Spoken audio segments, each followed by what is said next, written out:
Hello, I'm Chris Flisher, and welcome to Turning of the Wheel, an intelligent, lively discussion on astrology, art, and adventure. Timing is everything, and as the great wheel turns, we are best prepared when we are best informed. Join me as I explore the current planetary alignments and offer insights for coping with change. Educational, informative, enlightening, the Turning of the Wheel is a welcome pause in your daily swirl of constant change. Through intelligent discourse, inspired guests, and educational segments, I will help to enlighten your knowledge of astrology and guide you to accept change as the great wheel of life turns. Call in with your questions and speak with some of the greatest visionaries in the time-tested practice of astrology. Turning of the Wheel, Astrology, Art, and Adventure with Chris Flisher, each Saturday live, 11 a.m. Eastern, 8 a.m. Pacific on Contact Talk Radio. Hello, everyone. This is Chris Flisher, and welcome to Turning of the Wheel. This is a show about astrology, art, and spiritual adventure, and we are going to be talking about anniversaries today on this momentous day. This is obviously September the 11th, which has a great deal of impact for all of us in the United States, as well as for the people in the world, because the ripple effect of what happened on that day is very profound. And it's also an anniversary of me being on the air. This is my third anniversary. I think my first show was September 13th, 2007. So this is right around the anniversary for me as well. And I also think it's an important time to talk about what's called the return. The return is when a planet, a transiting planet, that is where the planets are today, returns to the exact spot on your natal chart where it was at the time of birth. So when you're first born, your natal chart has a complex arrangement of planets. So if your Mars was in your second house at 13 degrees Virgo, and Mars returns to 13 degrees Virgo, that would be called, and transiting Mars returns at 13 degrees Virgo, that would be called a return. We're going to get to that topic in a few minutes. My guest today is Marguerite Manning. She was one of my very first guests on my radio show, so it's an anniversary for her as well. So we have anniversaries everywhere, and I think it's great. I've been getting lots of good feedback from everybody out there. I appreciate it very much when you write to me, write at chrisflisher.com, and I can answer some questions there, but most of my time is spent answering questions through readings, which is the most logical and easiest way to get the most value out of your readings. If you do contact me for reading, I do need birth date, birthplace, and the time of the birth is incredibly important because that sets the rising sign, and then all the subsequent houses follow in after that, which shows the areas of your life where the action occurs. Okay, that's the best thing to do. Also, if you go to my website, www.chrisflisher.com, you'll be able to sign up for my newsletter and know what the show is. I'm also on Facebook, Twitter, iTunes, and YouTube. I am ubiquitous, and that may be enough of it for everybody. But anyhow, Marguerite Manning is my wonderful guest today. She is the author of Cosmic Karma and is a true Gemini and loves to chat as much as I do, and we have a great time together. Marguerite, are you there? I am, Chris, and thanks so much for having me back. It's very nostalgic. Oh, don't cry. Get the tissues out. No, it is. It's really nice being back here with such a great energy as yourself. And what your listeners don't realize about you also is that I feel a connection to you because we have very similar birth charts in a lot of respects, and I can feel your energy even better, I think, than most people can. But it's always so very nostalgic getting back with you. That's one of the great things about astrology is that chemistry, which is one of the things that people sometimes, don't understand, I think. And it's an amazing connection. This is one of the fascinating things about astrology for me as well, is when you meet someone who has characteristics that are similar to yours, you do have a natural affinity to converse and get along and understand each other. It's phenomenally rich when it comes to that. And that's what I love about working with you is like you're looking at things in the now and the present. You've got such a great eye for that. And because my passion is the past, I'm looking kind of at the past in the birth chart. And one of the tricks for me is usually that whatever sign the sun was wending through at the moment of your birth, that particular sign on your 12th house, most people with personal planets in that will feel familiar to you because of the past. Or if someone shares the same constellation on the 12th, which you and I do, and I think it tells that there might have been a similar connection in a previous life. So I'm always amazed when I feel a connection to people, and then I pull up their birth chart and see it working in reverse. You know, it is so phenomenal. I have had more experiences over the past few weeks with right on the money, direct hits on events with degrees in charts that I've been reading, and I am just stunned by it. This is one of the things about astrology that fascinates me and fuels me all these years. I'm never disappointed because Absolutely. the accuracy is just there. It's just astounding. I mean, it really is And astounding. people will say, well, if you're a Gemini, or in your case, if you're an Aries, why aren't any of your children Aries if things were really hereditary? And if you look at our children's charts, the connections are there. It's just not in the sun signs. So there is a link.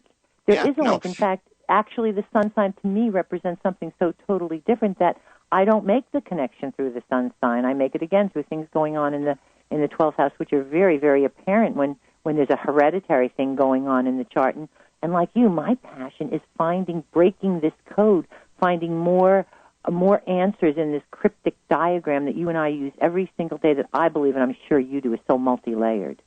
Oh, it's incredible. And I think that the way you talked about it was that cryptic is exactly the right word for it, because there is a sense of, it's like a giant puzzle that really holds an enormous amount of wealth. And I think the longer you do it, I'm sure you recognize, the more this stuff becomes apparent to you, and it just jumps off the page. I find myself, seeing these aspects come off the page.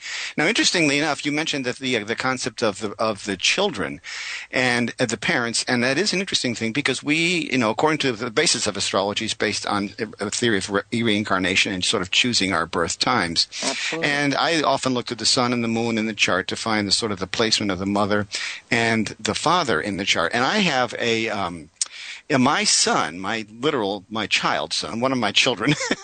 Which, by the way, you lost in a previous life. You lost a child in a previous life. Yes, absolutely. And then he came back, and he was born with his moon sign is exactly by degree the same as my sun sign in my chart. See, and that to me is the key. That's absolutely the key. And that's the type of thing I agree. Yeah, so people, that's not always mapped out the way people do. I think this is where a lot of confusion comes in. And one of my goals with this show is to try to simplify astrology so that it is more tangible and understood by people, because when they understand the richness in the chart, they can really begin to see things just unfold. And that's where I get goosebumps when I see charts that work like that. I mean, I just get really excited. I run around like a puppy. And when you bring in your background from like college classes of Psych 101, and we know that our environment speaks to so much of who we are, and what I love working on now is this placement in the family as well as in the chart. If you were to have your very first child usually takes on, supposedly according to the science in the field that know, the characteristics of the parent of the same sex. Now, the second child of the same sex will inevitably be very much unlike that first child, just because they're grabbing their individuality and their space in this universe. And I find that absolutely plays out in the energies in the chart with children. Absolutely. In particular, I came into this incarnation when the sun was wending its way through Gemini, and my husband came in when the sun was wending its way through Leo, and neither one of my two girls are either a Gemini or a Leo, but the first daughter has a Venus in Gemini, and the second daughter has a Venus in Leo. And they're both very much, women, as you and I both know, tend to lead with their Venus. So yeah, absolutely. That's a wonderful, wonderful synergy for parents and daughters. It absolutely works perfectly. And so, and my feeling is, well, I'll bet your son's Mars placements and the aspects they're making will define some of the things that go on in the relationship with you and what they've inherited from you. Well, it's interesting enough, and I have one of the reasons I'm fascinated with astrology came along after I'd already been involved with astrology when I gave birth to twins. I didn't, but I have twins. My wife gave birth to them. I was there, though. I cut the cord. No, you didn't. I'm convinced if every man had one labor pain, there'd be no people on this planet. I understand that. We would be fine. I understand that. That's one of the rare mysteries that women possess over us. But anyhow, I have twins that are 6 minutes apart, so their ascendant is different by 2 degrees, ironically, because it was late on the time that the first twin, right at the very edge of that when the chart was turning. And so they have characteristics that are very unique, even though they are similar. That ascendant sets things off all the way around the chart enough in very unusual ways. And interestingly enough, I am a man with 7 cardinal signs in my chart, which is a lot given what we're going through these days with all the cardinal energy out there. But I don't have only any earth in my chart, and yet my 3 suns are all earth signs. I've got 2 Tauruses and a Capricorn. So they are my ground, and that sort of fills in that same kind of question, that same aspect that you referred to. But you have Capricorn on your 5th house of children in your chart. Yes, I do, and that tells certainly me is a that, wonderful spot for it. So, and I am one responsible guy. well, Capricorn on the 5th always is, but they always have, authoritative issues with their children, as do I with Capricorn on the 5th, because you end up having to be, for one reason or another, the authority figure in the family. You have to be. Oh, well, trust me, I am. Yeah, and that's what's very, very interesting about that. And I find, like you, when my springboard is the 12th, and I separate it too by decans. So, you can come in with Leo on the 12th, and while the sun is always going to tell me about your past life, the decan of that degree, whether it's the first, second, or third, will bring in another planet to fill me in on the backstory, which is how I could come up with, looking at your chart, Chris, you're in the third decan of Leo, so that brings Mars into the picture, and you're an Aries to begin with, but there's Mars in Scorpio in the third, telling me that in your last life it was, you were an artist, I believe, more than you were. That's an easy call now because everybody knows what a brilliant artist you are. What a brilliant artist you are with the Mandelas. But I believe you dropped out due to a really overwhelming death in your immediate family. You dropped out, and now there's a part of your soul that would love to be back in the spotlight in that art, but you're hanging out on the periphery of it, in the sense that your soul just remembers it's too painful to go back into that realm. And I truly believe you're a great astrologer, but I really believe that you're supposed to be a brilliant artist in this lifetime. Well, that's nice of you, Marguerite. I actually think I'm going to be a hybrid, kind of like one of those cars that has a little bit of both. Well, what I told you is I would love to see you doing individual birth charts like Mandela's for people. Oh, I do that. I actually do that. You pull up a birth chart, and then based on where their Mars is, you make it all one. Yes. I draw them based on the birth chart all the time. They're very time-consuming and rather expensive. I bet. But if Donald Trump is listening, I'm happy to help him now. I'm telling you, this is the type of clientele I believe you could attract. I'm hoping to get them out there. Anybody, Warren Buffett, he might need to have his chart done right now. No, Warren, I'm out here, buddy, if you need me. But how people are willing to go to that extra mile for something so personalized, whether it's artwork or jewelry, or when it represents who they are. That is something that I think not many people could combine the science of astrology and the brilliant artistry. Well, Carl Jung did it, and he's one of my biggest influences, the famous Swiss psychologist who worked in both mandalas and astrology. And part of the reason, and I think that as time goes on, we are finding now that Carl Jung really had the answers that everybody thought Sigmund Freud once had, because Carl Jung delved much deeper into a much broader a field of vision, rather than 300 or 400 women that Sigmund Freud interviewed. So when we look at Carl Jung and we look at the way he researched astrology, and that was, of course, what came to loggerheads with Freud. That's where the two of them dissolved. Their relationship was over the subject of astrology. We now see, as time goes on and more data is collected, that Jung was actually right and is the father of the whole New Age. I so agree with you on that, and then I feel the same way about one of my favorite scientists, which is, of course, everybody's, is Albert Einstein. I think he looked at the universe far more spiritual than any scientist today does. Yeah. I mean, anybody who can say the more I study the universe, the more I believe in a higher power, in the sense that he knew that there was more out there and that we don't look at the planets spiritual enough, which to me is the astrology part of astronomy, bringing yes, it's the science, and then there's the art piece I always talk about, and it's that he was very cognizant of the tangibility of time and place and location, and where we fit in that continuum, because time is a string. If you think about it, it's a long continuum that just keeps getting longer, and where you land on that string dictates so much of who you are and where you're going. Absolutely, and that's why I believe in my formula for astrology, that the outer visible universe, the fixed stars, that is our backdrop. I had a scientist at the Binary Research Institute in California ask me whether I practiced, Vedic, which type of astrology I practiced, and I told him how I used the tropical zodiac, for the reason that I truly believe that fixed outer visible universe, those fixed stars, the reason we don't line up anymore, Chris, is because they're representing our past. The constellations speak to our energy we've already earned. The house placement speaks to what we promised to do with it today.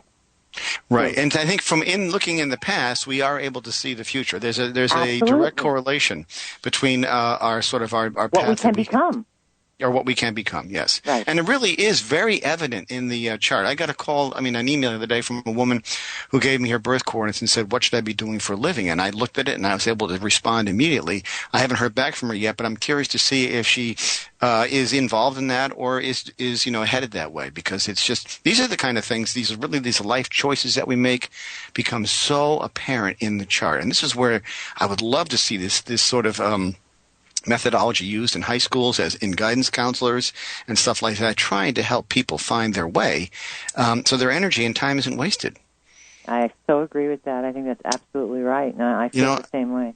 It's amazing. So we're talking today. My guest today is Marguerite Manning. She's a wonderful astrologer who's written a wonderful book, a great book called Cosmic Karma, which is all about the birth chart and the relationship to your karmic debt or karmic cycle as you move through this current life. Her website is margueritemanning.com, and she's available for readings and stuff like that. You can get to her from my website, www.chrisflisher.com. And we're talking about anniversaries today simply because we've got a lot of anniversaries to celebrate and to ponder. Today, obviously, is a very momentous day for the history of the world when it's a recollection of 9/11, which is a very powerful day in the history of the world, very ominous time that had a ripple effect that continues to be felt to this day. It's also an anniversary of me being on the air. I started my first show, I think it was September 13th in 2007, and I postponed that date, believe it or not, Marguerite, you'll get this one, because originally the station director wanted me to go on, I think it was in June or July, but Mercury was in retrograde, and I said, there's no way I'm starting my show at that time. I'm going to back it up all the way into the time when I knew it was right. So I chose the time to start, and my show's been very successful. I've been on for 3 years. I've had some of the world's greatest astrologers on my show, which have been enlightening for me and for my audience in all ways. And all those shows, by the way, folks, are up on iTunes as free podcasts. All you got to do is look on Turning of the Wheel and in the search in the store, and you'll get them for free. But Marguerite, let's talk a little bit about. I'd like to just add one comment to that because I've looked at this from a different perspective. When my book was published absolutely 3 years ago, right around the time of your radio show, and I went looking for astrology programs to see if I could speak on them or if anybody had any idea how to promote this book or my work. And your show, that's how you and I met when you contacted me for your show.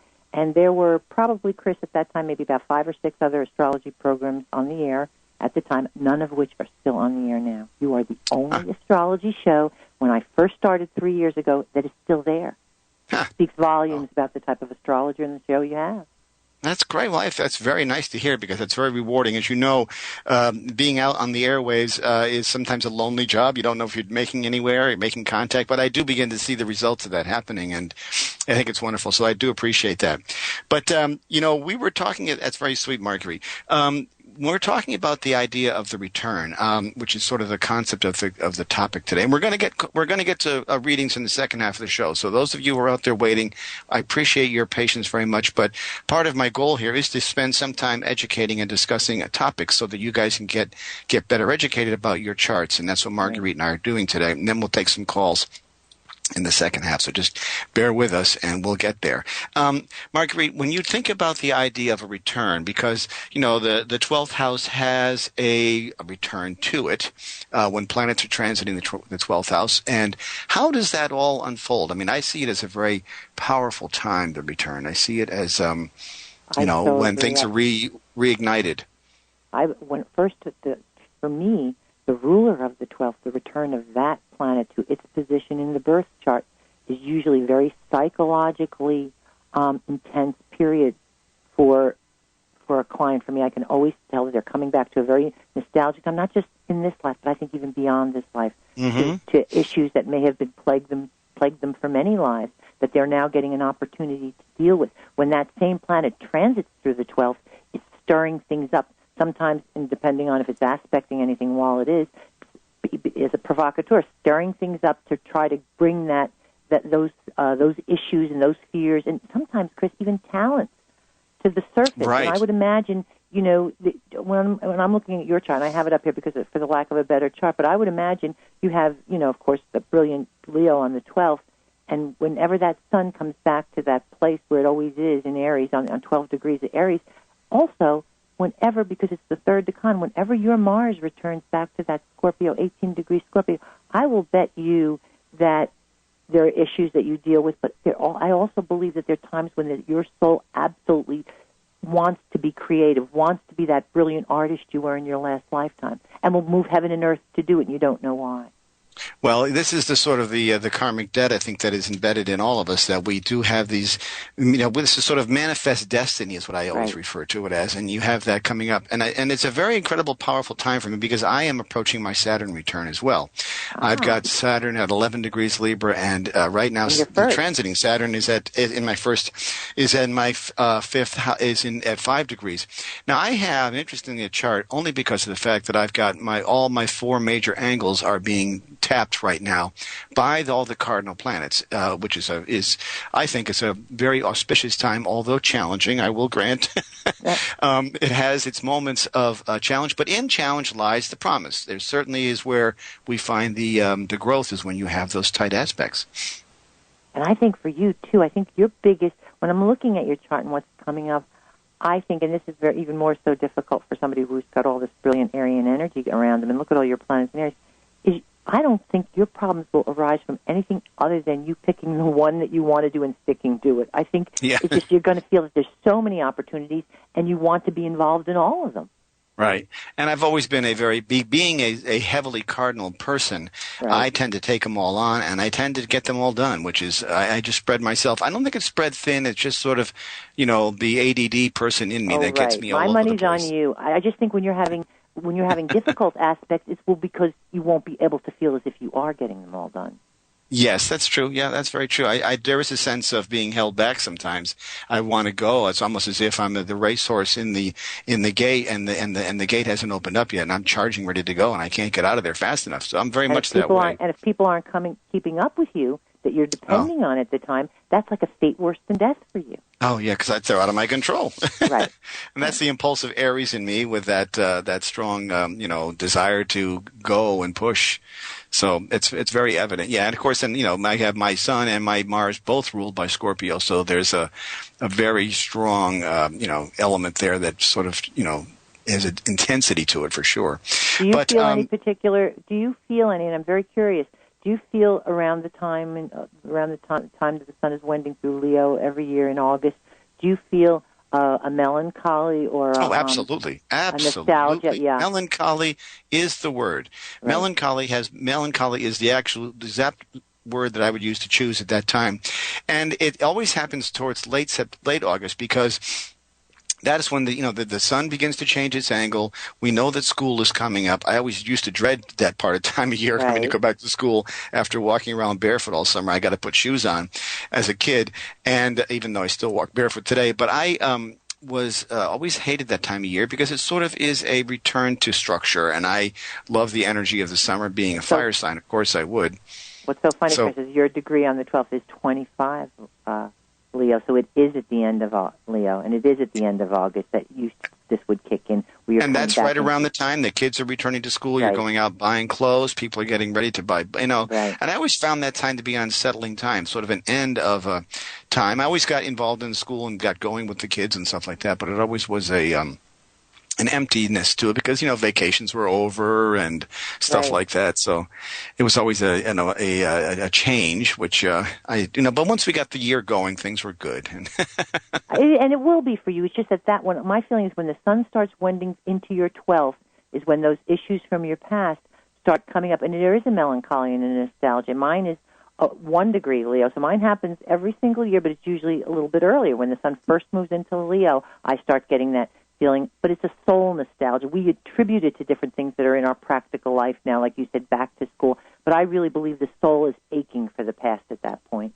Yeah, and where it manifests itself in me, I think, because I've got Moon in Cancer, is I always get very nostalgic about the family and the kids and sort of the new beginnings. And I just put my youngest son in college this year, so it's been an especially melancholy year for me. Even though I know it's the right thing for this bird to fly, I miss him. And he's when you go through that whole process and you become the empty nester. It's a big step. It's even though it's necessary, It really is, and I think a lot of that has to do with our moons in Scorpio. Letting go, we don't think they're going to be safe if we're not involved, and that's difficult. That's difficult. Yeah, it is true. I mean, it is, and I'm sort of a protective parent in that respect. You are. With Mars and Scorpio, you are. I'm overly vigilant in some ways, which I know drives all my kids crazy. But you know what? Your soul has seen what can happen. That's the difference. Yeah, of course, and so therefore you try to be overly vigilant as a result to sort of compensate. I don't think Scorpio gets a bum rap. Everybody says, "Oh, they're blowing things out of the water," but it's really all pure defensive moves for them. They're usually the one that when the smoke clears, they're still standing because their soul, on some level, remembers what it took to survive.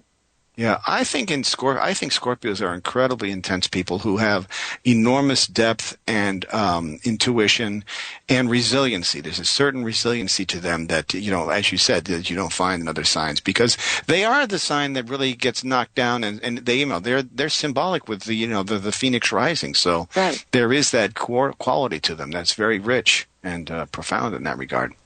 And I think my guest today is Marguerite Manning, and we're listening to Turning of the Wheel. We're going to take a break in about, a minute or so, and we're going to be coming back and doing live readings, and that's going to be exciting for people who are on the air. I've been interested in finding the trends of people who call and the types of angles that they have in their charts, and I do see a sort of like a characteristic that shows people going through the same things at the same times are the ones that are calling, and all the time, Chris. That's so true. There's always a theme, and I think it has to do with, like you and I would believe, the universal energies in the sky now are drawing certain people to the surface.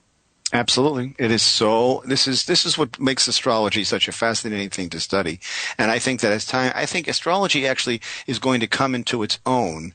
This may be wishful thinking on my part, but I think it's going to become recognized as a very valid science that no one can, and people can no longer ignore. I think it's just the validity there and the richness is too profound to ignore. So no, I say we have no problem listening to a meteorologist give forecasts. Now, they're not saying, don't go out tonight or tomorrow, you're going to die, there's 12 feet of snow. They're telling you the influences that are around this planet, your area in particular, and letting you do with them what you want. They're forearming you with this information. That's all that astrologers do. But we're dealing with energy that can't be physically seen, touched, or felt many times. So right away, it's dismissed. And those guys get it more wrong than we do, I think. Oh, of course they do, and they get paid very well, and they're on television and stuff like that. But the timing and the presentation or the awareness of a theme in your life, saying you're going to be going through this theme in your life, allows you to react and be more cognizant of that theme. So therefore, you're able to respond. That's what I've always said. To be forewarned is to be forearmed. Absolutely. But we're going to take a quick break. We'll be back in about 2.5 minutes after I run my propaganda ads out there to sell shamelessly shilling my artwork and services. And we'll be back with some live readings between Marguerite and myself. So you're going to get a double treat today. So thank you for listening, and we'll be right back.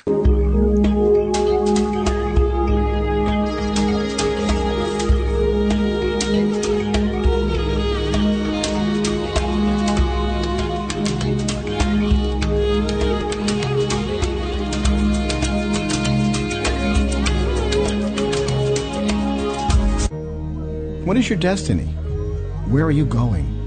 What is your real purpose? Do you know? Do you want to know? Of course you do. It's your duty to yourself. We are all here for a reason, and we all have great potential. Discover all of this and more with a professional astrology reading. My name is Chris Flisher, and I can help you. Discover your strengths and work on your weaknesses, and live your life to its fullest capacity. Based on your birthday, birthplace, and birth time, an authentic astrology reading will allow you to live your life to the fullest and reveal your true purpose. Only real astrology can give you real information. It is your destiny, and it is your path. Write me at chris@chrisflisher.com and book a reading today. Or call me, 978-264-0668. That's 978-264-0668. www.chrisflisher.com. Did you know that you can rate this show on iTunes? The show you're listening to right now. It's true. You can leave your thoughts about the show, the topic, the guest. You can even leave a suggestion. Then, before you leave, rate the show. The hosts love hearing from you, so next time you download this show from iTunes, leave your thoughts and rate the show for the host and for others. As the world shrinks and our barriers come down, diverse cultures are striving for harmony, balance, and peace. To ease the transition, we need to expand with color, light, and tolerance. Now, you can become a global citizen and embrace the color and clear spirit with the divine artwork of the mandala. Mandalas are a timeless artistic offering for creating unity, harmony, and peace. My name is Chris Flisher, and I've spent years creating mandalas, and they are now available online at www.chrisflisher.com. Come and experience the world of color, form, and function with t-shirts, coffee mugs, note cards, and limited edition prints. These vibrant, lively paintings and products express optimism, oneness, and spiritual balance for all who use them. At www.chrisflisher.com, www.chrisflisher.com, and enter a world of possibility and color.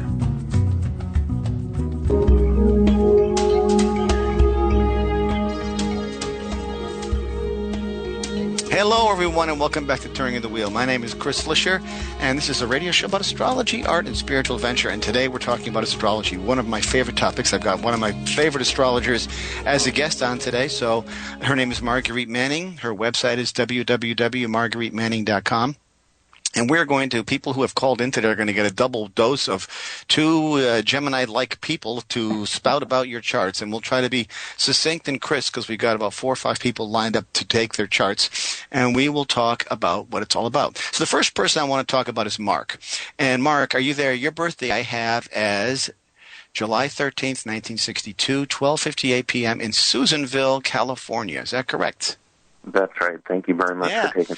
Yeah, certainly. You, I can see it's so obvious what's going on with you. It just bounces off the page. You've got a Saturn right on your ascendant at 5 degrees Libra. Your ascendant is at 4 degrees Libra, so you've got Saturn sitting right on there. So that is a kind of like walking around with a knapsack on full of bricks or swimming with shoes on is what I would call it.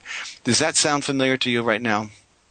I've got this tremendous passion to figure it out. I just... And tell you, I love Marguerite and yourself, and I think that the time is now for you guys to be like really in the forefront and have a show like on OWN for a network show. It's just a matter of getting someone to find us. Ted Turner, if you're out there listening, you could sign me up anytime. It baffles me that in all of humanity, that with this information, why people haven't utilized it to live their best life. It just blows my mind. Well, this is the question that whenever we go to astrology conventions, we spend hours talking about this, scratching our heads, and it has been an uphill battle. But the richness of what I derive from the chart, the richness and the accuracy of what I get out of the chart keeps me going despite the odds against us. And I just have this faith that it's going to come someday, and hopefully it'll be in my lifetime, and it would be nice if it was in the next couple of years.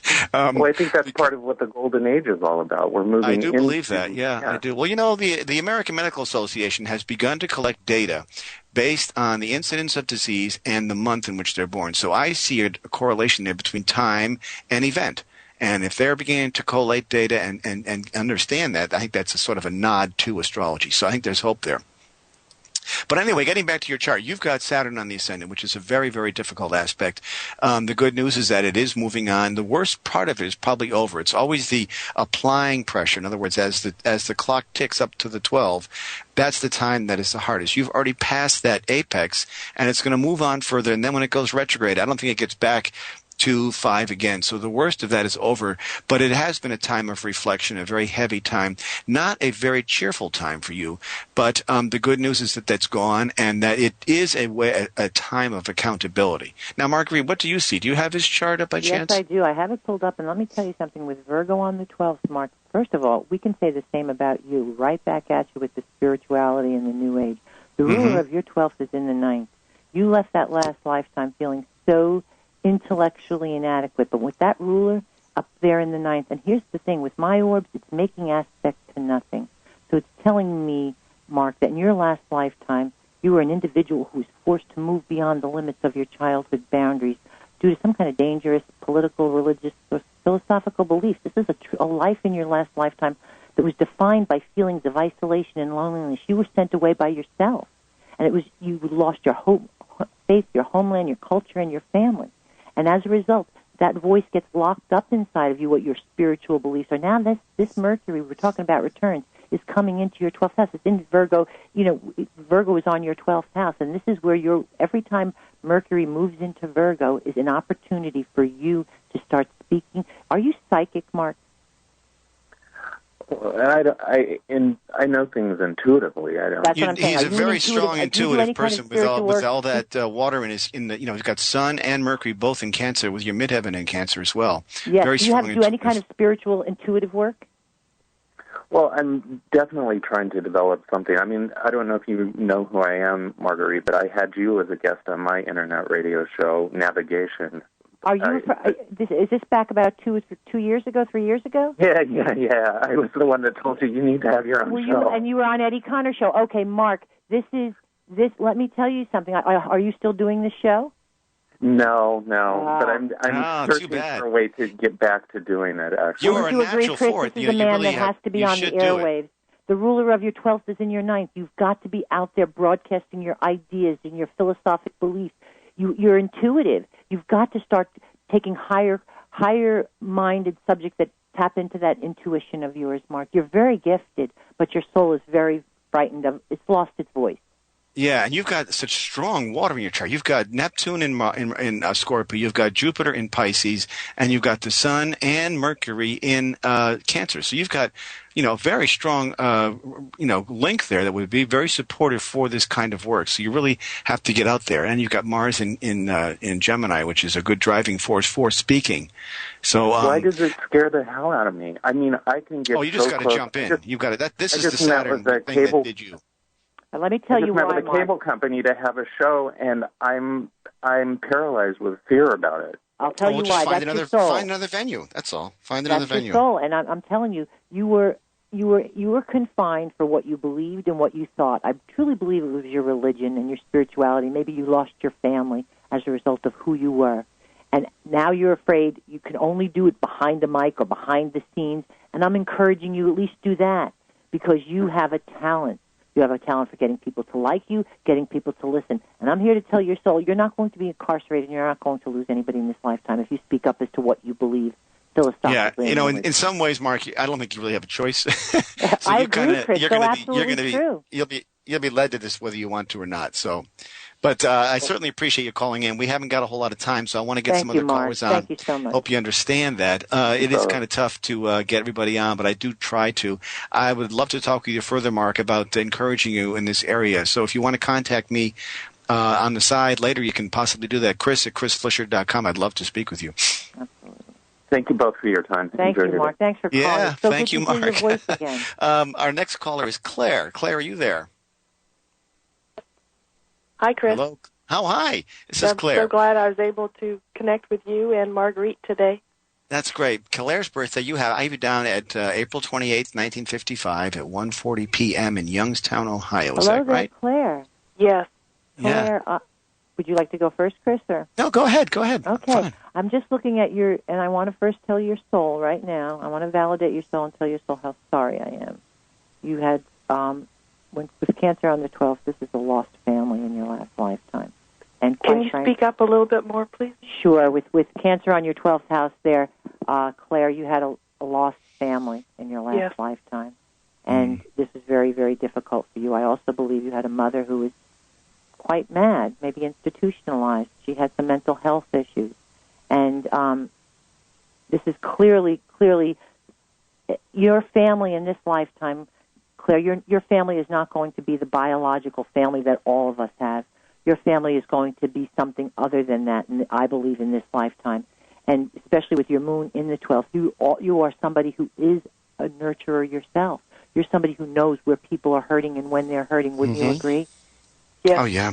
Okay. And you've got that strong Jupiter and Uranus, which indicates a real sort of eccentricity there that is accentuated. The eccentricity comes through the Uranus, and that is amplified by the presence of Jupiter there. It's really, so I think Marguerite is right in the money. I think the sense that there may have been some mental illness in a past life there for sure. And then, of course, you got Pluto on the ascendant, which is you were responsible, and I think you were taken away from your family in that particular lifetime when this happened.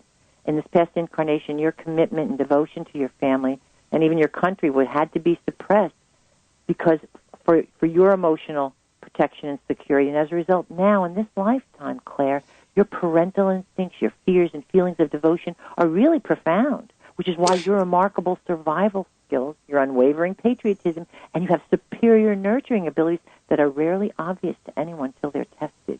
Your hidden strength. Yeah, yes. And you got that. You've got Neptune right now. Don't forget, too. Neptune is directly opposing your natal Pluto at 24 degrees. It's 26 degrees Neptune.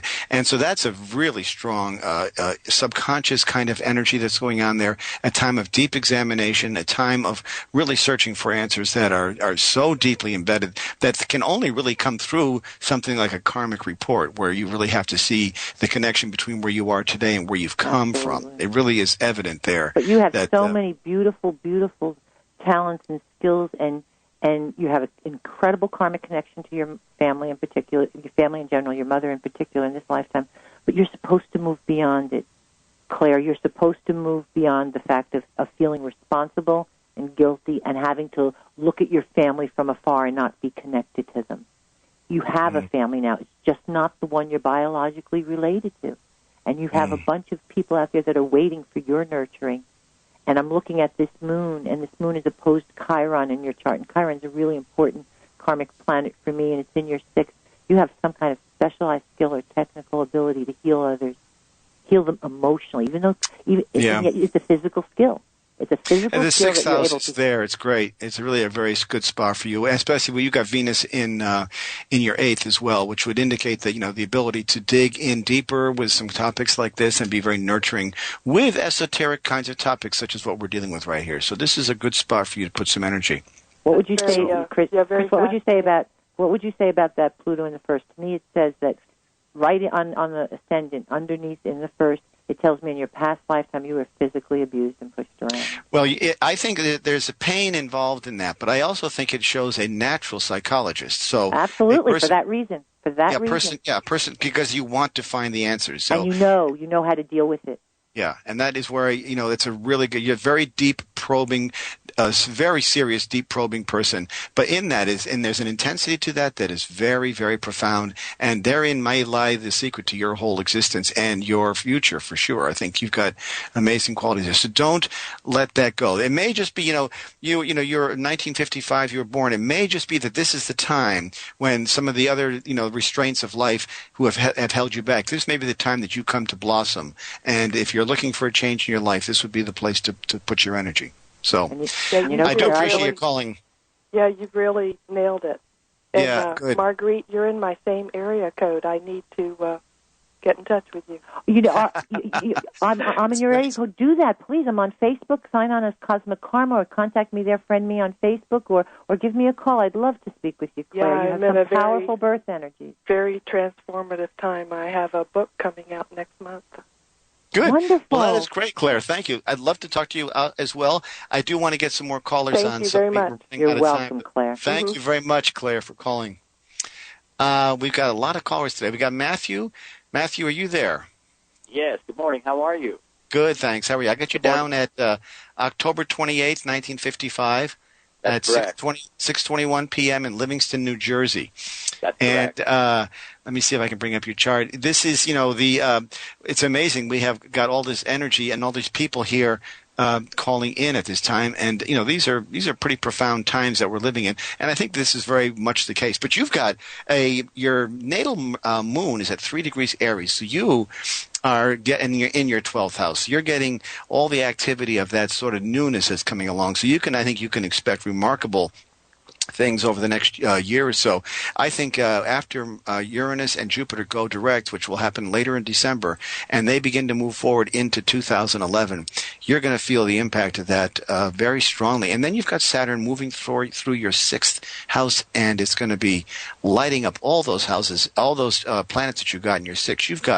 You've got Mars, Mercury, Neptune, and the Sun all in your 6th house. So you're a natural healer, if ever there was one, or someone who should be in service of some kind. I think that you've got a strong propensity for that type of work, and you're very very dogged in that response, and very much of a big personality with that strong Leo in Jupiter and Leo and Pluto and Leo. Very creative with what you can do with that healing quality. So find something unique if you haven't already done that supplements those characters. And with your Aries there on the 12th, and I'm looking at your Mars, and your Mars is back into Libra. So Chris was talking about a return. All I have to ask you, Matthew, is I will bet you that you're feeling very, very angry about a lot of things, in particular toward men in your life right now. But would you agree with that? Oh, absolutely. Okay, now let me tell you why. With Aries on the 12th, but as your Aries is, and Mars being the ruler of Aries, your soul's previous existence was one of personal independence and physical ambition, and you were capable and fearless in this incarnation, but some kind of debilitating personal defeat bruised that ego. And as a result, it now escapes detection to everybody. You have your ego buried kind of there in the 12th house. You're held back. You're being held back, yeah. And your anger is, too, because of what happened to you in your last life. And every time that Mars, the ruler of your 12th, moves back into its place at the position of your birth, that anger is going to be fueled again and provoked unless you bring it up. This is a wonderful time to do therapy, any kind of therapy, or to actually confront the people that you're angry with, not behind the scenes stewing and steaming and suppressing things, especially the men in your life. And my guest here was looking at your chart, the man in particular that had the most of an impact on you in this last lifetime that you have all this anger for, is your parent, one of your parents, or somebody who raised you. It was as a child. You were a child who was really, really gifted, and it was overlooked in this last lifetime. When the ruler of your 12th falls into the 5th, as yours is doing, you were incredibly gifted and talented, but it was never supported.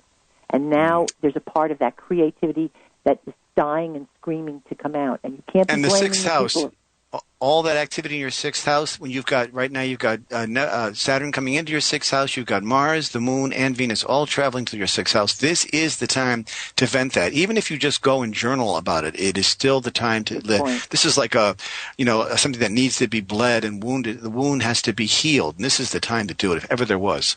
That's a great take heart of that. Because that Mars is right next to Mercury, which is coming right up to voice. Neptune. Yeah, it's really the time to do this. This is a very good time to get that up. I can't tell you, Marguerite, how much what you said resonated with something deep within me here, and I have read your book, and it's great, and I think I need some healing, and there's no. If you're looking for your transits to be done like this, there's just Chris. Get a hold of Chris, too, because he's excellent at the transits. Yeah, absolutely. I think it would be wonderful. The time really, timing is everything. If you act on this now, you'll get the most benefit from it. That's what's important. This really is about acting, and you have free will in that regard. So. Well, thank you both very much. You're very welcome. Yeah, thank you. Okay, maybe we can get one more on here. We've got Susan, who was born on December 4th, 1956. Are you there, Susan? Yes, I am. How are you doing? You are. Good, thank you. At 7:13 p.m. in Tulsa, Oklahoma. Is that where you're still from? Are you still from that area? No, Houston. Oh, Houston. Okay, well, you're down in the neighborhood, at least. Right. So to speak. I mean, I know it's a big neighborhood, but at least you're below the Mason-Dixon line, I guess you could say. That's right. Interestingly enough, have you gone through some sort of interesting career change, I would say? My gosh, huh? Are you right on you must have had something over the last, or you're about to have something happen in your career zone. I see a strong activity there with Jupiter and Uranus both conjunct, absolutely conjunct your natal Mars in your 10th, beginning of your 10th house at 29 degrees Pisces. That's a very powerful number, that 29. Okay, is that good? Because I'm currently job seeking. And okay, well, I think that you're driven to find a job. I'd be very surprised if you didn't find one. I have been working, but I'm going to have to change. Yeah, 29 degrees of Pisces is a very powerful number, and it certainly indicates a strong idea there. But also, you're going to be coming up. Your ascendant, I have you at 12 degrees Cancer, so you're going to be feeling the effects of Pluto over, and your moon is at 13, directly opposing that, 13 degrees Capricorn, directly opposing your rising sign. So there is an emotional weight there of some sort that is that you've really got to sort of dig into. And I think that when Pluto transits your natal moon at 13 degrees, you'll begin to unload some of that. And it's a great time to do that as well because you've got Mars, the moon, and Venus all transiting your natal Neptune. So this really is a time for research and deep digging. So get in there and dig deeply right now because I think this is the time. So what I would encourage you to do would be to seek out the help of a professional for even just a month if it makes you feel better and start journaling. Journaling is going to be a major outlet for you. But I think this is a very good time for you to get someone to speak to about either if it's job counseling or even if it's just professional therapy or even through astrology. Absolutely. There's someone there that can help you, especially with your natal Neptune right sitting on that cusp right there. Okay. Marguerite, do you have anything to say? Yes, I do. I'm looking at your last life and your cosmic contrails here, Susan, and I believe you were either a teacher, a writer, a journalist, or somebody in communications, and I believe you were working probably for the government at the time. And although you were highly intellectual in this past incarnation, some kind of overwhelming guilt forced you to suppress your mind and your intellect when some kind of irresponsible exchange of, I'd say, language or people or ideas, and it was almost like you were thrown under the bus at the time. And let me tell you why I believe that. I believe that because I think you were, with that ruler of the 12th and the 6th, you were some kind of healthcare specialist, teacher, or servant or government employee who's devoted, very skilled practitioner, and you were a public servant whose technical knowledge and really skill deficiency was ignored, misguided, or I believe, sabotaged. Because this is a life defined by the humiliation of unrecognized physical service, or you were discredited in some way. So now your soul does not go after the jobs that you're really qualified for. You are so skilled. And I'll tell you what else about you here, Susan. You've got this ability. You think it's just being instinctual because your mind, with Gemini on the 12th, because it's suppressed, you're actually much more psychic than you know. You think things out and get your solutions on an unconscious level. Mm-hmm. Wouldn't you agree with that? Yeah, I do. I absolutely do. Absolutely. Chris is right, journaling, but here's something I'm going to suggest. Did you ever try automatic writing? I see those as the same almost, believe it or not. Right. But you know what? I really think that you can get in touch with your soul through journaling or through speaking. Yeah, and you got all this water in your chart, so you need to vent this out. There's no question about it.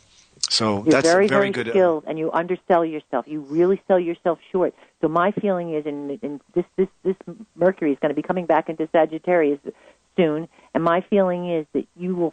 I think just like the arrow in Sagittarius, you've got to shoot a little bit higher with that Mercury for a job.